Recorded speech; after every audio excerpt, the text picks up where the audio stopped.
auto-entrepreneurs, bienvenue dans notre vidéo. Cette semaine, on va regarder ensemble comment remplir la déclaration de CFE initiale quand on est auto-entrepreneur. On va donc rappeler qu'est-ce que c'est que cette CFE, qui doit la payer et comment la remplir. Qu'est-ce que c'est que la CFE? C'est la cotisation foncière des entreprises. J'aime bien l'expliquer en disant que c'est une sorte de taxe d'habitation pour les professionnels. Parce qu'en fait, c'est exactement ça. C'est-à-dire que c'est une taxe locale qui dépend des locaux que vous occupez et qui est donc fixée vraiment à un niveau local. Et c'est pour ça d'ailleurs que c'est toujours difficile de vous dire combien vous devez payer de CFE. Parce qu'en fait, les seuls qui savent ça, c'est votre service des impôts professionnel. Donc si vous voulez le savoir, il faut leur poser la question. Puisque suivant où vous êtes, vous n'allez pas payer le même montant. Et ça dépend aussi de la taille des locaux que vous occupez, mais en général, quand on est auto-entrepreneur, on n'a pas une grosse surface à déclarer. Alors justement, comment est-ce qu'on fait pour remplir cette déclaration de CFE?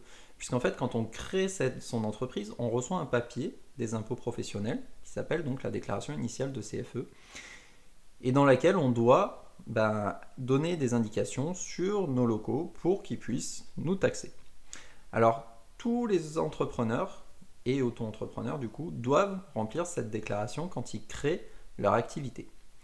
Il faut savoir que la première année, vous êtes exonéré et que pour la suite, vous êtes exonéré dans certaines communes de France ou si vous êtes dans des zones spécifiques, comme je le disais, mais aussi si vous avez un chiffre d'affaires qui est inférieur à 5 000 euros.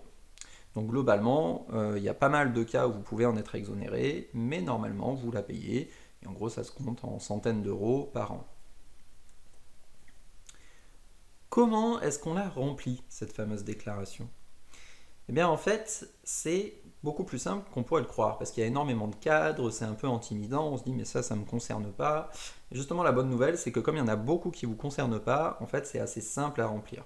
Globalement, il y a le cadre A1, alors ça évidemment c'est le premier cadre où on met toutes vos infos sur vous, souvent il est même pré-rempli.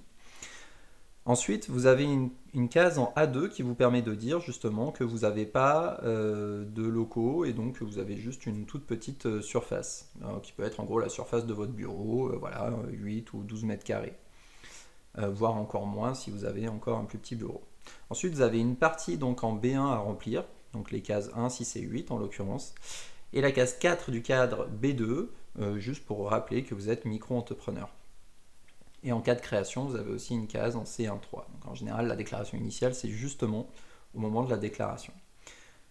Globalement, les plus importants, c'est les cadres A1 et A2. Les autres, donc vous pouvez les remplir, mais ce n'est pas dramatique. C'est vraiment juste des informations en plus où vous allez dire que vous n'avez pas de salariés, que vous n'avez pas d'autres locaux, que vous êtes bien micro-entrepreneur. Voilà. C'est tout ce que j'avais à vous dire cette semaine sur comment est-ce qu'on remplit cette déclaration initiale de CFE. Mais comme d'habitude, si ce n'est pas clair ou si vous avez des questions, vous n'hésitez pas à poser les questions sur les réseaux sociaux, en commentaire sur cette chaîne. Ce sera avec plaisir qu'on vous répondra avec toute l'équipe. Merci et très bonne journée.